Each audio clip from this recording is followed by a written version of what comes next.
Kesulitan adalah bagian daripada perjalanan hidup. Siapa orangnya yang tidak pernah menemukan kesulitan dalam kehidupan? Rasanya hampir tidak ada. Dan memang kesulitan bukan untuk ditakuti. Kesulitan justru untuk diatasi, dicarikan jalan keluarnya. Begitulah suami istri yang bertujuan mencari ridho Allah. Manakala suami berada dalam kesulitan, istri mencarikan jalan keluar atau berusaha memberikan jalan keluar. Sebaliknya, manakala istri dalam kesulitan, suami bisa mencarikan jalan keluarnya. Sabar dalam menghadapi segala macam kesulitan. Dalam surah Luqman ayat 17, Allah Subhanahu wa taala berfirman, "Wasbir 'ala ma asabak. Inna dzalika min azmil umur." Dan bersabarlah terhadap apapun yang menimpa kamu. Bersabarlah terhadap segala kesulitan yang kamu hadapi, karena sesungguhnya yang demikian itu merupakan sebagian dari perkara-perkara yang telah ditetapkan oleh Allah Subhanahu wa taala. Saudara-saudara kaum muslimin yang berbahagia, kunci sabar sesungguhnya terletak pada keyakinan bahwa segala sesuatu berasal dari Allah dan segalanya akan kembali kepada Allah Subhanahu wa taala. Rumah tangga yang sabar di dalam menghadapi kesulitan-kesulitan biasanya akan lebih mudah mencari jalan keluar. Tapi kalau sedikit kesulitan datang, kita tertimpa oleh kepanikan, oleh kegelisahan, dan oleh ketakutan yang tidak beralasan, maka kesulitan itu bukan saja tidak dapat diatasi, malah rasanya akan menjadi semakin besar di dalam kehidupan kita. Tidak ada rumah tangga yang tidak pernah berhadapan dengan kesulitan, bagaimanapun besarnya rumah tangga itu. Itulah sebabnya kita memerlukan orang lain. Hidup berumah tangga itu seperti orang punya mata. Kalau mata kita kelilipan, kalau mata orang lain kelilipan, gampang kita tiup. Tapi kalau mata kita sendiri yang kena kelilipan, tentu kita memerlukan orang lain untuk meniupnya. Oleh karenanya, suami istri harus saling mencarikan jalan keluarnya. Walaupun kerjanya berbeda, suaminya pergi mencari nafkah, istrinya berdoa di rumah. Kalau perlu melakukan sholat duha, mendoakan agar usaha suaminya dimudahkan, dan begitu selanjutnya. Sehingga dengan adanya kebersamaan, walaupun tidak selalu bersama-sama, maka masing-masing melaksanakan tugas dengan tenang dan merasa yang satu berbuat untuk kepentingan yang lain. Inilah cirinya yang kedua, sabar bila mendapat dan berhadapan dengan segala macam kesulitan. Kadang orang mendapat kesulitan itu berkeluh kesah. Bukan berkeluh kesah, tapi mencari jalan keluar dan mengambil hikmah yang ada di dalamnya apa. Karena bukan kemudahan, kesulitan yang membuat orang dewasa. Bukan kemudahan, tapi kesulitan yang membuat orang berpikir, dinamis, kreatif. Kalau seluruh jalan yang kita tempuh mudah saja, gampang saja, rasanya monoton kita ini. Kehilangan dinamika dalam perjuangan. Kesulitan yang membuat orang matang, kesulitan yang menempa kepribadian untuk lebih dewasa menghadapi bahtera kehidupan, membuat pandangan makin arif, wawasan makin luas, dan analisa semakin tajam. Sama saja dalam hidup. Sesungguhnya pujian sering menjadi racun, dan caci maki kalau kita tanggapi secara positif sering membuat kita makin dewasa. Jarang orang berpikir kalau dipuji, tapi baru dia merenung dan mencari diri setelah dicaci maki dan dikritik habis-habisan. Walaupun watak umum manusia senang dipuji, marah kalau dicaci maki. Biasanya kalau ketemu cewek cakep kita bilang, "Kamu cakep deh." Dia paling bilang, "Ah, abang bisa aja." Walaupun dia bilang, "Ah, abang bisa aja," hidungnya mah tetap mekar. Senang kalau dipuji, itu kecenderungan manusia. Marah kalau dicaci maki, marah kalau dikritik. Tapi sesungguhnya pujian sering jadi racun, caci maki sering jadi obat. Orang takut minum obat karena pahitnya. Padahal efeknya itu akan lebih memberikan kesehatan kepadanya. Orang takut menghadapi kritik, orang takut dan tidak ingin dicaci maki.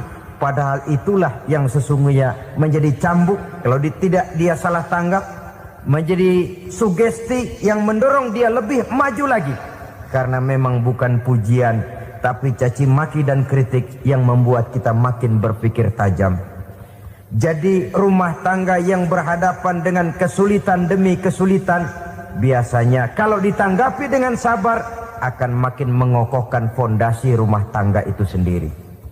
Tapi kalau kesulitan dihadapi dengan tidak sabar, lalu mencari jalan pintas, kesulitan ekonomi, kebetulan istrinya cakep, istrinya disuruh ngojek. Dah lu ngojek aja deh, gua nungguin setoran dah. Suami tapak di rumah. Saudara hadirin yang saya muliakan, buat sepintas memang mendatangkan materi itu, mengatasi kesulitan ekonomi. Tapi apakah bahagia? Walaupun rumah bisa jadi besar, perabotan bisa serba lebih lengkap dan ada, tapi apakah semuanya mendatangkan bahagia? Sementara suami kehilangan rasa cemburunya, dan dalam agama itu disebut dayus. Dayus, suami yang tidak punya rasa cemburu kepada istrinya. Dan orang dayus kayak begitu haram mendapat bau sorga. Bau sorga saja tidak dapat, apalagi masuk ke dalamnya. Ya tapi juga jangan lantas mentang-mentang harus cemburu sama istri, overacting. Suaminya nawar sayuran, laki pulang ngomel, lu pacaran ya sama tukang sayur. Itu juga over, saudara-saudara. Kesulitan ekonomi diatasi dengan sabar. Sabar dalam arti berusaha dengan tidak mengambil jalan pintas, berusaha tetap berada di jalan yang diridhoi oleh Allah. Ini yang jadi problema ini rumah tangga sekarang ini, kesulitan ekonomi, di mana lapangan kerja sulit, di mana persaingan hidup tajam, sedangkan kita hidup ingin seperti orang lain. Kita mudah gelap mata, mudah picik pandangan, mudah sulit pertimbangan, lalu mengambil jalan pintas. Kadang menjual akidah, menjual keimanan. Kebetulan penderingan kering, ada yang nawarin beras 3 liter sama Supermi 2 bungkus. Hari Minggu diajak ke gereja mau. Itu iman kena beras 3 liter telap. Kesulitan ekonomi, saudara-saudara. Sehingga Imam Ali pernah berkata, kadal fakru ayyakuna kufran. Kemiskinan memang mudah membawa orang kepada kekafiran, kepada perbuatan-perbuatan yang bisa mengundang kekafiran. Oleh karena itu dalam tamsil lain beliau berkata, kalau ada ular dan ada kemiskinan, kemiskinan yang saya getok lebih dulu, kemiskinan yang saya bunuh lebih dahulu. Karena kemiskinan mudah membawa orang kepada kekufuran. Bagaimanapun sulitnya ekonomi yang dihadapi dalam rumah tangga, percayalah satu saat jalan keluarnya mesti ada. Mesti ada. Jangan sampai mengambil jalan pintas yang membuat kita keluar dari jalan yang ditinjau dari segi kemasyarakatan pun mendatangkan aib, ditinjau dari kehormatan berkeluarga pun mendatangkan nista, ditinjau dari segi ekonomi pun barangkali tidak akan mendatangkan kelimpahan materi. Jalan pintas pada umumnya, saudara-saudara, hanya memberikan kenikmatan yang sekejap. Dan apalah itu artinya kalau harus mengorbankan kesenangan yang abadi dan kekal. Kadang-kadang mengorbankan anaknya sendiri, anaknya dikomersilkan. Pokoknya siapa yang nyamper lu berangkat aja dah. Asal pulang nenteng pisang sama jeruk sebongsang, orang tua udah anteng aja udah. Saudara hadirin yang saya muliakan, setiap kita selalu berhadapan dengan kesulitan. Karena itu rumah tangga yang bertujuan mencapai mardhatillah, mereka sabar dalam menghadapi kesulitan. Tidak ada beras, puasa saja, puasa sunnah. Puasa sunnah. lapar tapi ada pahalanya, daripada tidak puasa lalu ngegerundel. Brengsek Tuhan, gue sembahyang melulu lapar juga. Sudah lapar tidak berpahala. Bukankah Rasulullah sendiri kalau pulang ke rumah Aisyah lalu berkata, ya Humairah, ada makanan hari ini? Ada makanan yang? Enggak ada bang. Alhamdulillah, kalau begitu saya puasa. Pulang dari mana-mana perut lapar, mau makan tidak ada makanan, bukan marah, bukan ngamuk, puasa.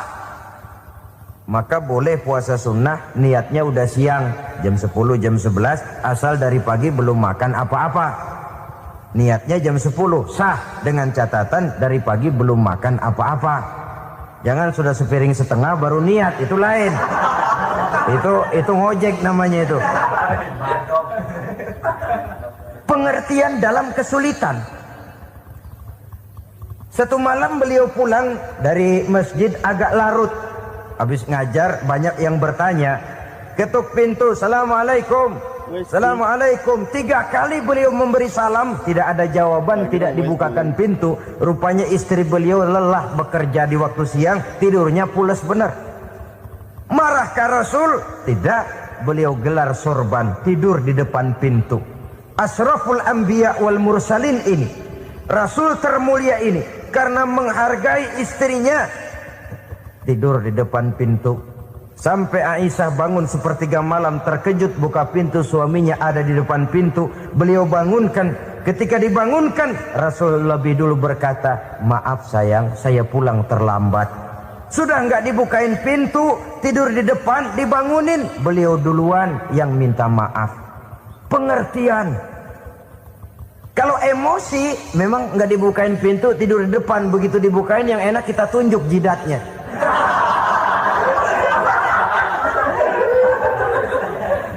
Saudara hadirin yang saya muliakan, kesulitan di dalam kehidupan merupakan bagian daripada kehidupan.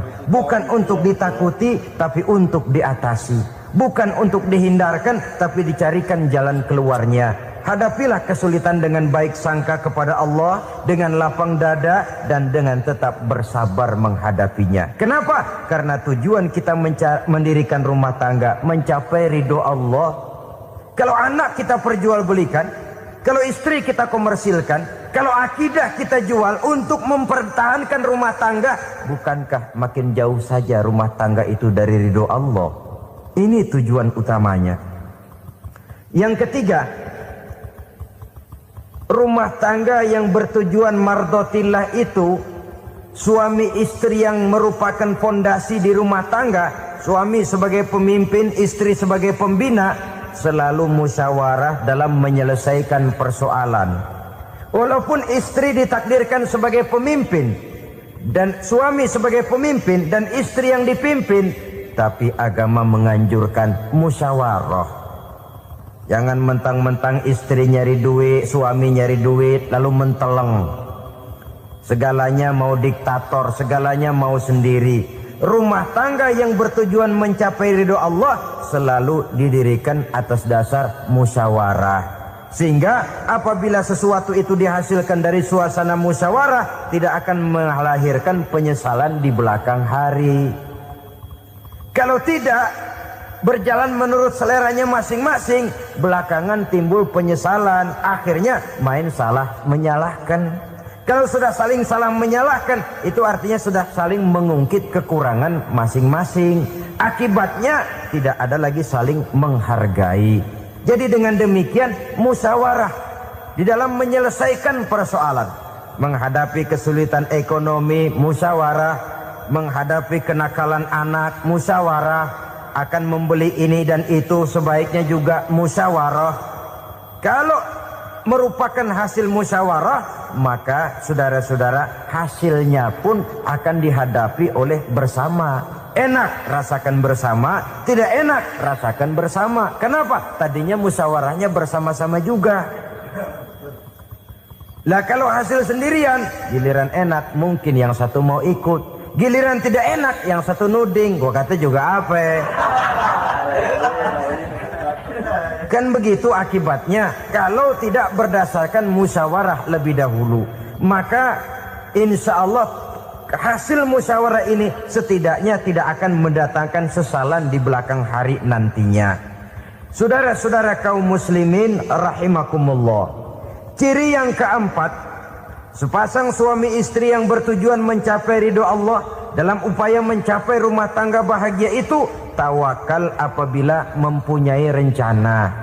Tawakal berserah diri kepada Allah.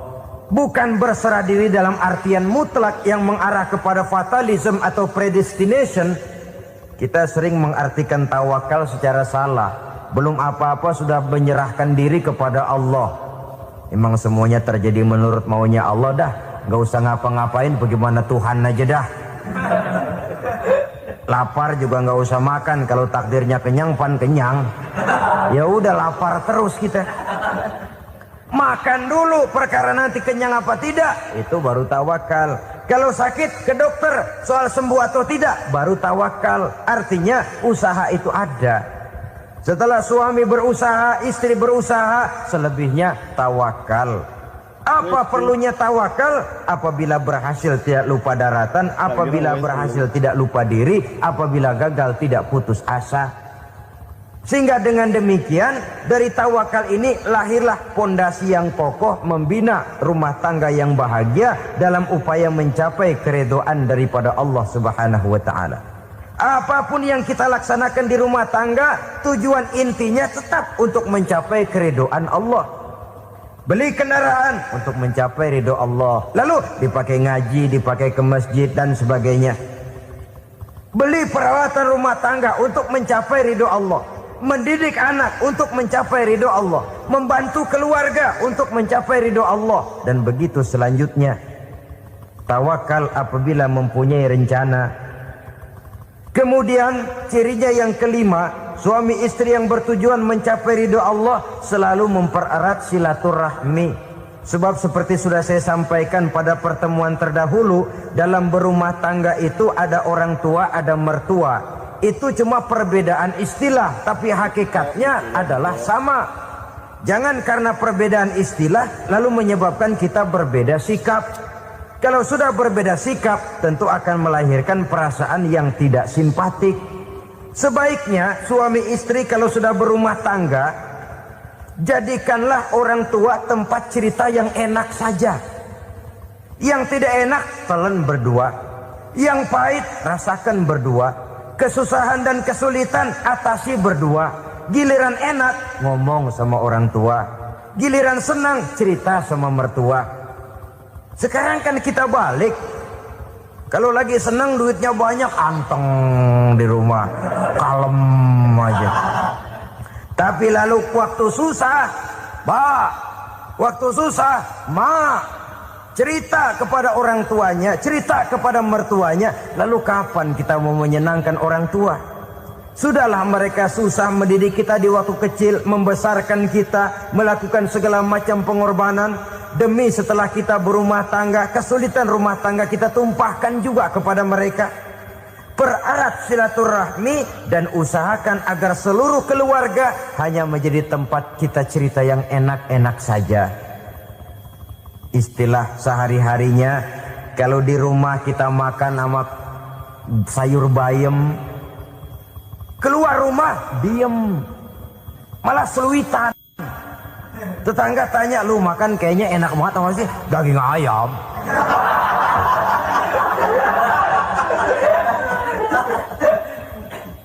Lalu tetangga kan akan berbisik, itu makannya tuh orang enak bener ya, rumah tangganya tiap hari makan sama daging ayam.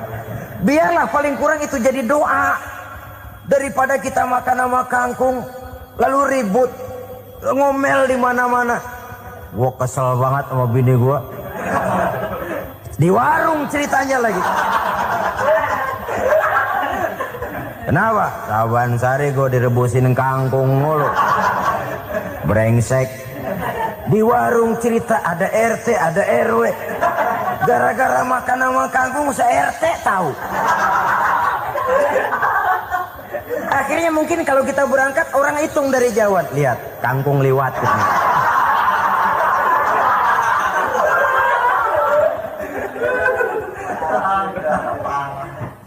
bisa menjaga yang disebut security informasi, rahasia rumah tangga. Bahkan pernah saya berikan contoh karena ingin menghargai. Suami beliin kain batik buat istrinya. Istri tahu begitu sepintas, nih kain jelek nih. Tapi karena mau menyenangkan suaminya, dia bohong. Bagaimana bu, kain yang bapak beliin? Aduh bagus bener pak. Bagus sekali itu kain. Warnanya pak emang yang model begitu tuh. Tetangga kita mana ada yang pakai kain begitu pak. Ya emang nggak ada, jelek. Menghargai. Sebab kalau waktu itu si istri jujur, yang timbul sakit hati suami. Bagaimana bu kain yang saya beliin? Goblok lo. Kain begitu dibeliin di pasar juga banyak 1.400, campur odol lagi. Sudahlah, suami punya niat baik, sampai rumah digoblok-goblokin, tidak ada lagi rasa saling menghargainya. Begitu pentingnya mempererat silaturahmi ini, sampai Nabi berpesan, isnani la yanzurullahu ilaihima yaumal qiyamah qati'ur rahim wa jarus su'. Ada dua golongan manusia yang di akhirat nanti tidak akan dilihat oleh Allah, tidak akan diopeni oleh Allah, didiemin aja. Siapa mereka? Pertama, orang yang suka memutuskan silaturahmi. Yang kedua, tetangga yang jahat dengan tetangganya. Dua golongan manusia ini, pemutus silaturahmi, kemudian juga tetangga yang jahat dengan tetangganya, ini tidak akan dipandang oleh Allah di hari akhirat nanti. Jadi pererat silaturahmi, sebab kita ini zon politikan, makhluk yang bermasyarakat, yang tidak bisa hidup sendirian. Setiap kita memerlukan orang lain. Kita disebut kaya karena ada yang miskin. Kita disebut alim karena ada yang awam. Kita disebut berkuasa karena ada rakyat jelata. Tanpa rakyat tidak ada penguasa. Tanpa yang miskin tidak ada orang kaya. Kalau tidak ada yang jelek, siapa yang bilang cakep? Karena ngimbangi. Saudara hadirin, atas dasar ini mestinya kita selalu bersyukur dalam segala posisi. Tidak lalu salah terima kepada karunia yang diberikan Allah kepada kita. Saudara hadirin yang saya hormati, pererat silaturahmi, jadikan orang-orang tua kita tempat kita cerita yang enak-enak saja. Yang tidak enak, telan sendiri, usahakan sendiri, carikan jalan keluarnya sendiri. Setidaknya, ya diam sajalah. Kalau belum bisa membalas budi baik orang tua, setidaknya jangan menyakiti hati orang tua kita. Sudah lelah dan payah dia mengasuh kita, membesarkan kita, merawat kita. Demi setelah kita berumah tangga, seluruh kesulitan kita bawa lagi kepadanya. Karena itu buat para istri juga ini perhatian. Kalau dimarahi suami, jangan cepat-cepat pulang ke rumah orang tuanya. Nggak boleh diomelin dikit, main buntal aja. Gua pulang dah. Pulang. Sampai sana cerita habis-habisan, dikucek kejelekan suaminya. Nanti 2-3 hari balik aja lagi. Kan nggak lucu jadinya. Saudara hadirin, begitu juga suami. Mencaci maki habis istrinya, 2-3 hari bayar aja lagi. Konyol, istrinya sudah dicaci maki habis-habisan, dijeleki leluhur-leluhurnya, 2-3 hari baik lagi. Mesraan lagi. Kata bininya dalam hati, gua lu jelekin juga, lu pakai juga, payah.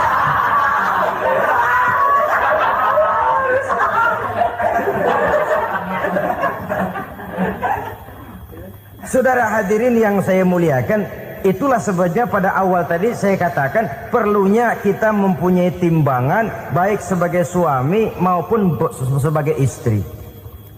Nah, dari mempererat silaturahmi ini akan terjalin rasa kekeluargaan.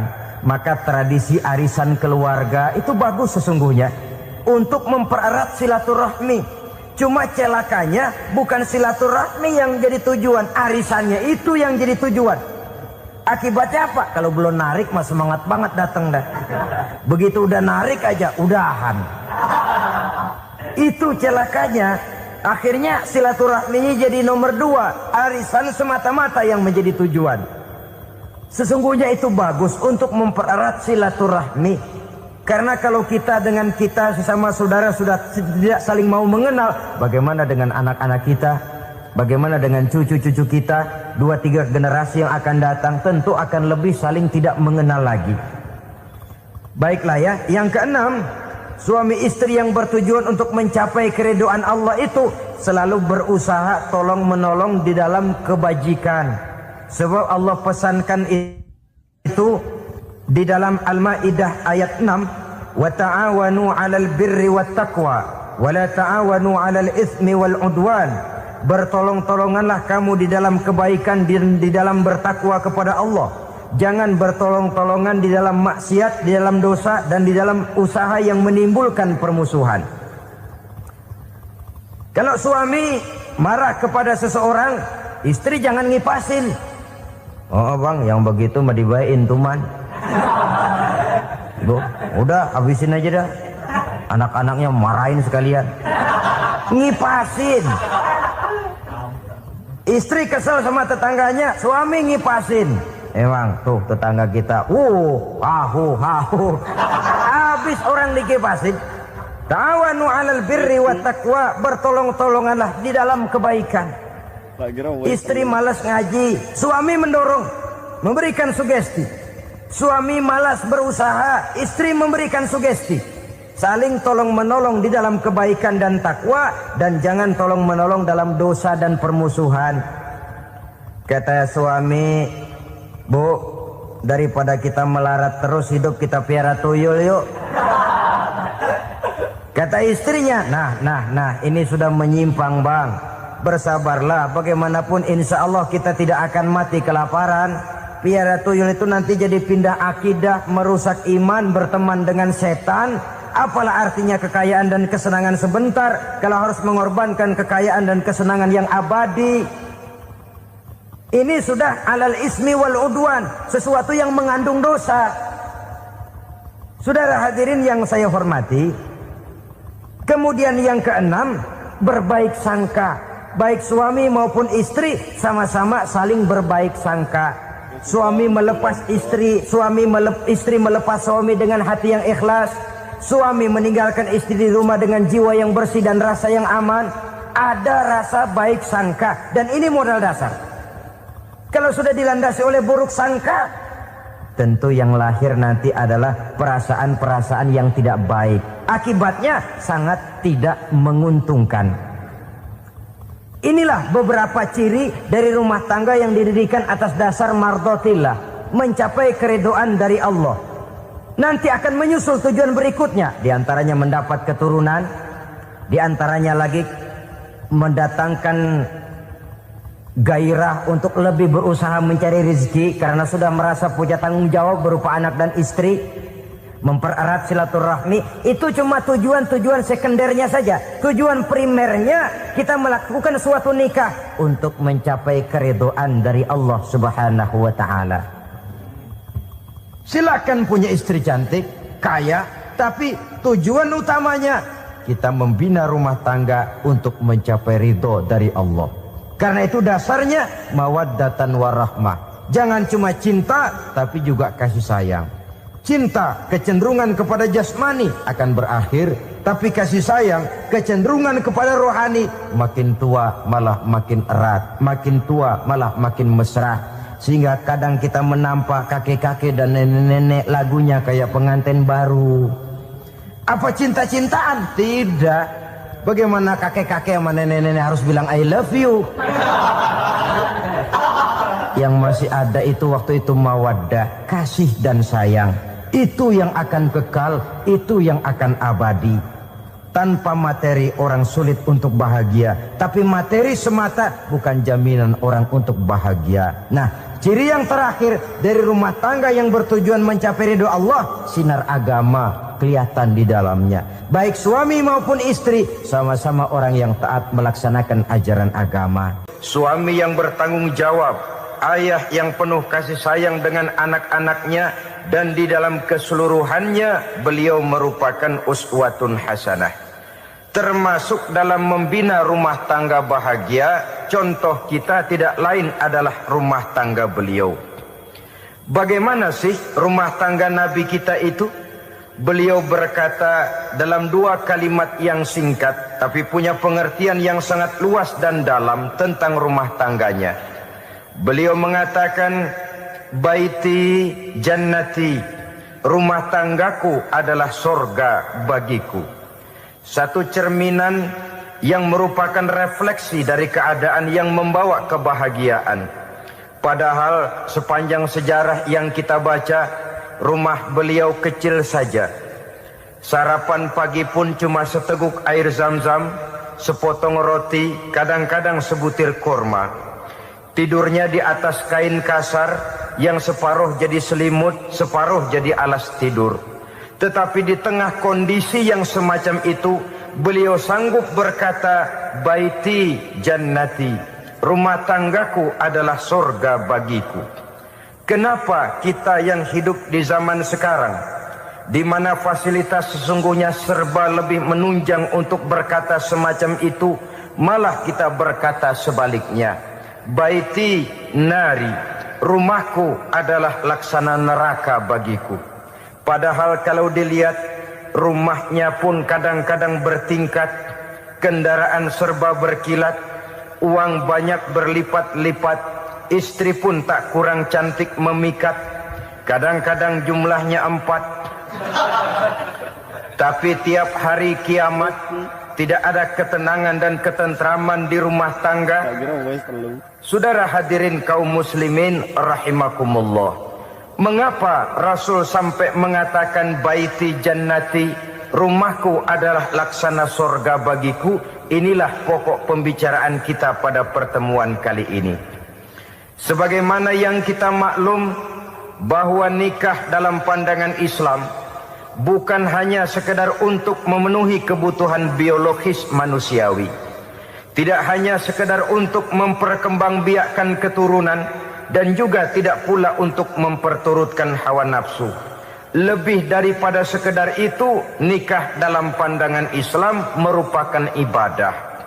Oleh karena ibadah, maka seluruh tujuan ibadah, apakah dia bernama solat, apakah dia bernama puasa, zakat, sodako, haji dan lain sebagainya, seluruh daripada tujuan ibadah, target utamanya adalah mardhatillah atau keridhaan daripada Allah Subhanahu wa taala. Kalau nikah itu ibadah, maka sesungguhnya tujuan utama dari pelaksanaan suatu pernikahan tidak lain hanya untuk mencari keridhaan dari Allah Subhanahu wa taala. Bukankah kalau kita tanya tiap orang yang melakukan nikah, kenapa sih kamu nikah dengan dia? Jawabannya bisa macam-macam. Yang umum, karena saya cinta dia. Ada yang berkata, karena saya ingin mendapat ketenangan hidup. Ada yang bilang, karena saya ingin hidup teratur. Ada yang mengakui, karena saya ingin dapat keturunan dan lain sebagainya. Tetapi sesungguhnya menurut ajaran agama, kalau nikah merupakan ibadah, jawaban intinya ialah saya melakukan nikah untuk mencari keridhaan dari Allah Subhanahu wa taala. Ini konsekuensinya kalau nikah merupakan bagian daripada ibadah. Rumah tangga yang didirikan atas dasar mencari keridhaan Allah, maka akan diwarnai oleh nilai-nilai luhur daripada ajaran agama. Tanpa harta orang memang sulit untuk bahagia, tapi harta bukan jaminan orang lalu akan bahagia. Harta pada suatu saat akan berakhir, kecantikan akan berkurang, pangkat dan jabatan akan sampai kepada batasnya. Tetapi agama, keyakinan, nilai-nilai iman, itulah pegangan kita yang kekal dan abadi. Sebab itu dalam surah Ar-Rum ayat ke-21 Allah Subhanahu wa taala menjelaskan, "Wa min ayatihi an khalaqalakum min anfusikum azwajan litaskunu ilaiha wa ja'ala bainakum mawaddatan wa rahmah."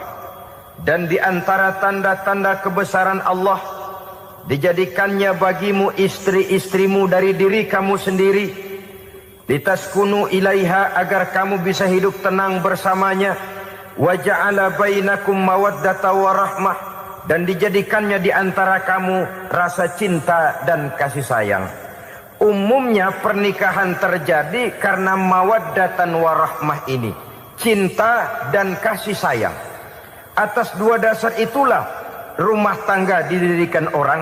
Atas dasar itulah seorang laki-laki dan seorang perempuan memadu janji untuk membagi suka dan duka dalam hidup ini secara bersama-sama.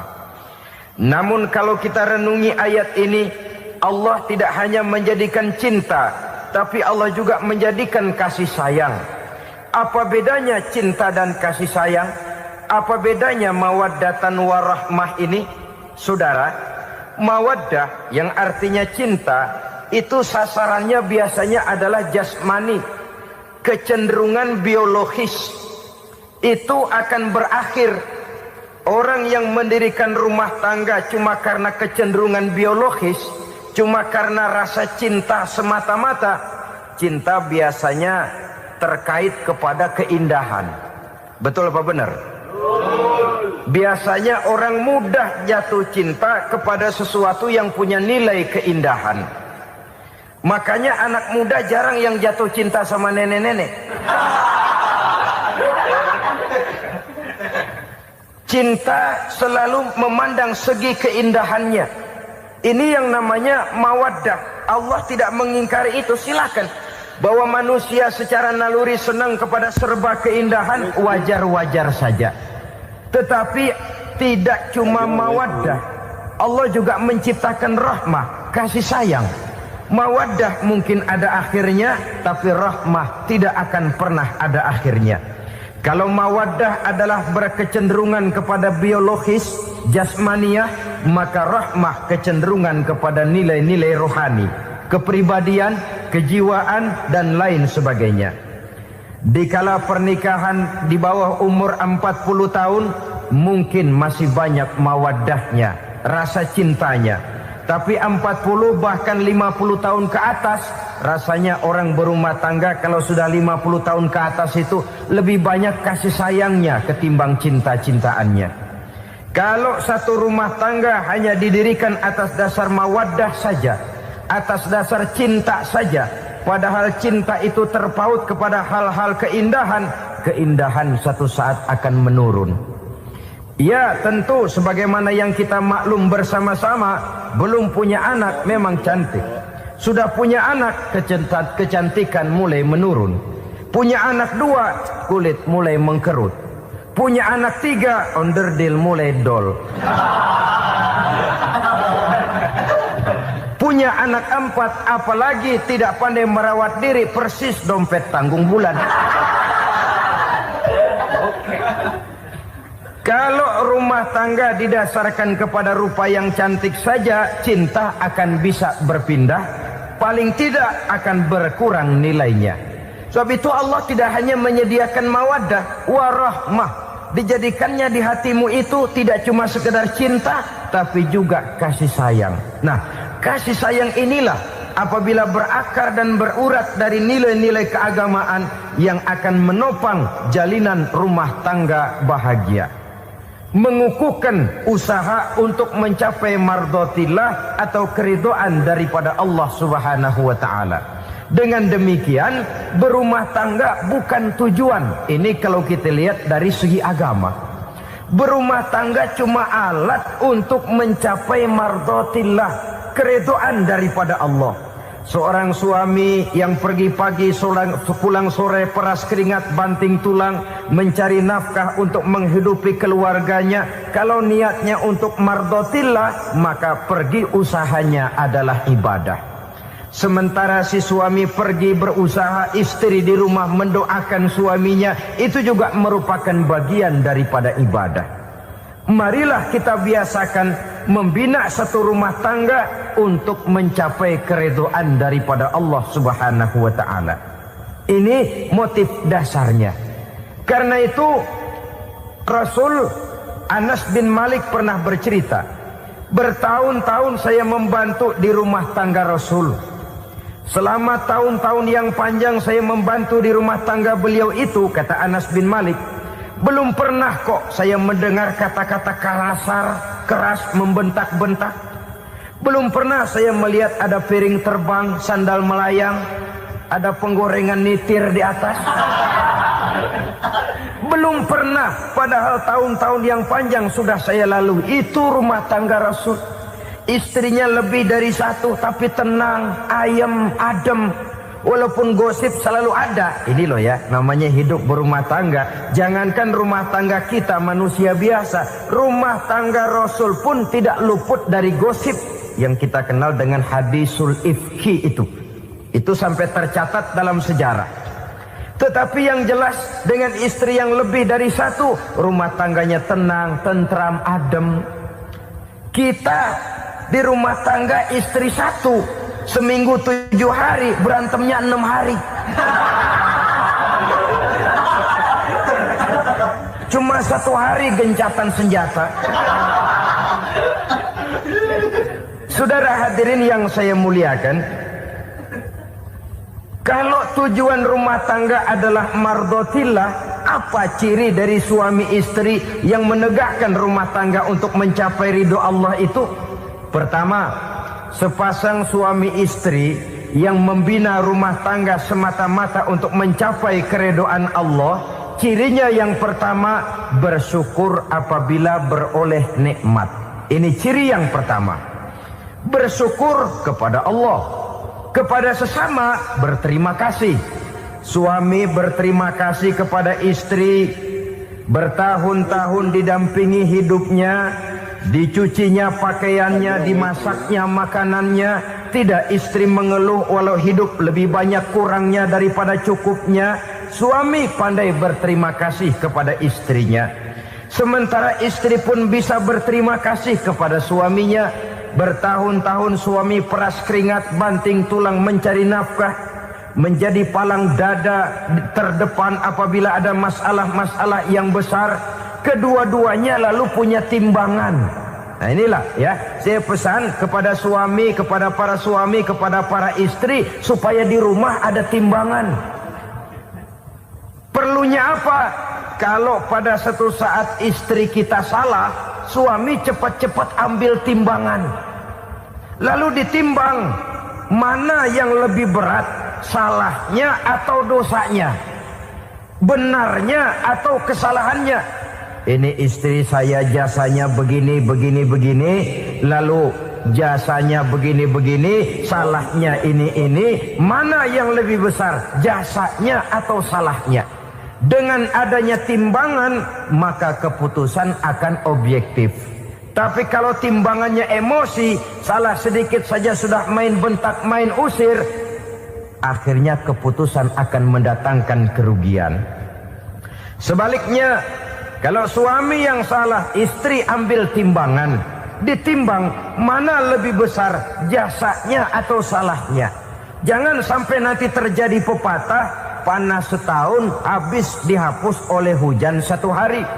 Jasa istri yang puluhan tahun hapus oleh kesalahannya yang sedikit, atau jasa suami yang bertahun-tahun hapus oleh kesalahannya yang sebenarnya tidak seberapa. Akibat apa itu terjadi? Karena tidak adanya timbangan. Dari rasa bersyukur dan dari rasa berterima kasih ini, saudara-saudara, akan timbullah sifat saling menghargai. Suami menghargai istri, istri pun menghargai suami. Istiqomah, dikasih uang 5.000 senyum, dikasih uang 500 senyum. Itu namanya istri yang pandai bersyukur. Kalau tidak, 5.000 nyengir, 500 manyun. Tahu manyun? Kayak bemok nyari setoran, monyong saja. Ada sikap istiqomah di dalam membina kehidupan berumah tangga ini. Lalu mengerti posisi suami, ini termasuk tanda berterima kasih. Suami saya itu kerjanya apa, golongannya apa, gajinya sebulan berapa. Atas dasar itu, lalu istri menjadi istri yang tahu diri. Walaupun suami harus menyenangkan istri, istri pun hendaknya nimbang, tahu batas kemampuan suami. Kemauan mungkin tidak terbatas, tapi kemampuan sangat terbatas. Kalau suami pegawai kecil, ya mintalah yang kecil-kecil. Kalau suami pegawai rendah, mintalah yang sesuai dengan kemampuannya. Jangan suami gajinya cuma 50.000 sebulan, istri menuntut minta dibeliin gelang yang kayak velg beca. Tentu sudah overacting namanya. Saudara hadirin yang saya muliakan, kunci awalnya bersyukur kepada Allah. Kalau sudah bisa berterima kasih kepada manusia, hati ini akan mudah bersyukur kepada Allah. Rumah tangga yang pandai bersyukur, berapapun kecilnya nikmat, bukan kecilnya yang dia lihat, tapi karunia Allah yang dinilai. Sehingga dari rasa berterima kasih kepada manusia akan timbullah rasa syukur kehadirat Allah Subhanahu wa ta'ala. Itu yang sering diistilahkan orang. Kalau dia punya mobil, dia berkata alhamdulillah kita punya mobil, tetangga kita cuman punya motor. Kalau dia punya motor, syukur kita punya motor, tetangga kita cuman punya sepeda, kemana-mana kekejek melulu. Kalau dia punya sepeda, alhamdulillah punya sepeda, tetangga kita sebelah nggak punya apa-apa, kemana jalan kaki saja. Kalau dia jalan kaki, alhamdulillah kita masih bisa jalan. Tetangga kita sebelah lumpuh bertahun-tahun nggak kemana-mana. Kalau dia lumpuh, alhamdulillah kita masih hidup.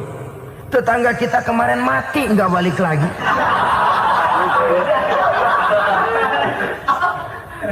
Lalu akan timbul rasa syukur. Tapi kalau sudah lumpuh ngelihat yang bisa jalan ngelihat yang menaik sepeda, yang punya sepeda lihat yang punya motor lihat yang punya mobil lihat yang punya pesawat. Kapanlah kita ini pandai bersyukur? Sebab kesenangan seperti pelangi, tidak pernah di atas kepala kita, selalu kelihatannya di atas kepala orang lain. Sehingga kalau ngobrol orang sering bilang, lu sih enak lo gue lihat. Gue kebelangsak amat nih ya. Setiap orang ngomong kepada kita begitu nadanya. Kita yang dilihat enak, sementara kita melihat orang lain enak. Tukang tahu melihat tukang tempe enak, tukang tempe melihat tukang tuak enak, tukang tuak bilang tukang sirsak enak. Enak itu seperti pelangi. Namun kalau kita mau merenungi, tidak pernah Allah berhenti memberikan nikmat kepada kita. Sejak kita bangun tidur sampai kita tidur kembali, bahkan tidur itu sendiri, seluruhnya tidak pernah putus dari nikmat Allah. Bahagia ada di gubuk reot, bahagia ada di rumah mewah, bahagia ada di hati kopral, bahagia ada di hati jenderal, di gunung dan di kota, di hutan belantara dan di desa, di keheningan malam atau di keramaian siang. Kalau kita mau mencari, bahagia selalu ada. Tapi hati yang tidak pandai bersyukur, bagaimanapun banyak kebahagiaan yang meliputi hidupnya, dia tidak akan pernah pandai mensyukurinya. Maka berterima kasihlah kepada istri, berterima kasihlah kepada suami, bersyukurlah kehadirat Allah Subhanahu wa ta'ala. Saya sering mengatakan, sebaliknya seorang suami bagaimanapun kondisi istrinya, kalau itu memang jodohnya, beranilah berkata, istriku adalah Romeoku, istriku adalah Julietku, atau istriku adalah Sri Kandiku. Biarin pengkor ya pengkor, gak ada urusan. Mensyukuri. Kalau tidak mensyukuri, yang timbul lalu sesalan. Kalau sudah sesalan, mudah umpat mengumpat, caci mencaci dalam rumah tangga, lalu terjadilah kegaduhan. Ketenangan sulit kalau sudah tidak ada unsur saling menghargai itu. Lebih celaka lagi kalau sudah mengarah kepada penyesalan. Kata istrinya, bang gue nyesel kawin sama lu. Suami digituin mungkin gede kepalanya. Kalau lu nyesel apalagi gua, makin nyesel. Iya, coba pikir bertahun-tahun kita berumah tangga, memangnya abang bisa beliin apa sama saya? Itu juga gerobok kalau nggak ngeridit bang. Kalau nggak ngeridit, memangnya kamu bayar kreditan pakai daun pisang? Saudara hadirin yang saya hormati, ini saya tekankan kepada ibu-ibu karena penyakit perempuan umumnya. Pernah Rasul itu pulang Isra Mi'raj cerita, Saya pulang Isra Mi'raj diperlihatkan neraka. Neraka ya Rasul? Lalu bagaimana? Saya lihat kok isinya kebanyakan perempuan. Perempuan. Laki juga tidak sedikit. Cuma kebanyakan kok perempuan. Apa perempuan tidak sholat ya Rasul? Sholat. Tidak puasa? Puasa. Tidak ngaji? Rajinan dia sama suaminya. Tapi kenapa lebih banyak di sana? Rasul berkata, hunna yakfurnal asir. Penyakit umum dari perempuan tidak pandai berterima kasih kepada suaminya. Ini rupanya penyakit umum dari tahun atu. Saudara hadirin yang saya muliakan, jadi rumah tangga yang didirikan atas dasar mencapai ridho Allah, maka kelihatan dari pasangan suami istri menjadi orang yang pandai bersyukur terhadap nikmat. Bukankah dalam surah Ibrahim ayat 7 Allah berjanji, la in syakartum la azidannakum wa la in kafartum inna azabi lasyadid. Kalau kamu pandai bersyukur, aku tambah nikmatku. Kalau kamu ingkar, tidak mau bersyukur, azabku itu hebat dan pedih. Rumah tangga yang suami istrinya tidak bersyukur disiksa oleh perasaannya sendiri. Tetangganya dapat nikmat, dia yang meriang. Tetangganya dapat kesenangan, dia yang sakit hati. Dia tidak melihat nikmat yang diberikan kepadanya. Nikmat yang orang lain punya aja yang diincar. Nikmat orang lain aja dihitung-hitung. Tangga kita, saya baru habis beli yang sebelah belilir habis beli kukusan. Cuma sekedar kukusan saja. Orang lain beli apa-apa jadi bahan diskusi di rumahnya. Orang lain saja yang diusut. Timbul dendam kesumatnya, timbul hasutnya. Dia tidak bersyukur dengan nikmat yang ada dalam rumah tangganya. Isi rumah tangga semacam itu disiksa oleh perasaan hasutnya sendiri. Jauh dari kebahagiaan, kering hatinya, miskin jiwanya, merana batinnya. Kalau sudah ke sana, jauhlah rumah tangga dari pantulan sinar kebahagiaan. Saudara-saudara, kita lihat rumah tangga Rasul. Dari rumah yang kecil, dari tempat tidur yang syaratnya kain kasar, separuh jadi selimut lagi. Keluar ucapan baiti jannati. Kenapa? Beliau orang yang pandai bersyukur kepada Allah, bisa berterima kasih kepada istri-istrinya, dan istrinya pun pandai berterima kasih kepada Rasul dan bersyukur kehadirat Allah Subhanahu wa taala. Maka nikmat lalu bertambah. Makin kita syukuri nikmat, makin tambah itu. La azidannakum, janji Allah, pasti aku tambah nikmatku kepadamu jikalau kamu pandai mensyukurinya. Tapi kalau kamu ingkar, tidak pandai bersyukur, awas, nikmat bisa berubah menjadi azab kalau kita tidak pandai-pandai mensyukurinya. Jadi cirinya yang pertama, rumah tangga bahagia itu apabila suami istri pandai bersyukur terhadap nikmat yang diberikan oleh Allah Subhanahu wa taala. Satu. Cirinya yang kedua, rumah tangga yang berdasarkan untuk mardotillah, mencapai keredoan Allah, sabar apabila mendapat cobaan. Namanya orang berumah tangga itu persis berlayar di lautan. Suami istri adalah dua orang yang memegang kemudi. Kalau berlayar ombak tenang, angin bertiup sepoi-sepoi basah, lalu bila malam datang bulan bersinar, bintang gemintang gemerlapan, berlayar memang nikmat. Tapi satu saat angin puting beliung bertiup, gelombang menggunung, halilintar menyambar, kemudian petir berkilat. Kalau pada saat itu suami mau ngalor, istri mau ngidul, alamat perahu patah di tengah jalan, kandas di lautan sebelum sampai ke pantai yang akan ditujunya. Oleh karenanya perlu kekompakan. Maka sejak awal seharusnya dalam akan membina rumah tangga yang bahagia, itu lebih baik bicara yang pahit-pahit saja, supaya terjadi kesamaan langkah apabila menghadapi kesulitan dan cobaan. Sabar apabila mendapat cobaan. Rumah tangga seperti kapal di lautan tadi tidak akan sunyi dari hantaman gelombang. Tidak akan sepi dari tiupan angin topan, dari kilatan petir, dari sambaran halilintar. Baik suami, baik istri harus sabar menghadapi kesulitan. Kadang kesulitan dari segi ekonomi, kadang kesulitan dari segi mengarahkan dan mendidik anak-anak, kadang kesulitan karena banyak orang yang hasut dengan kita, kadang kesulitan berbagai macam lah yang menyebabkan kesulitan. Rumah tangga yang bertujuan mencapai ridho Allah sabar menghadapi segala macam kesulitan.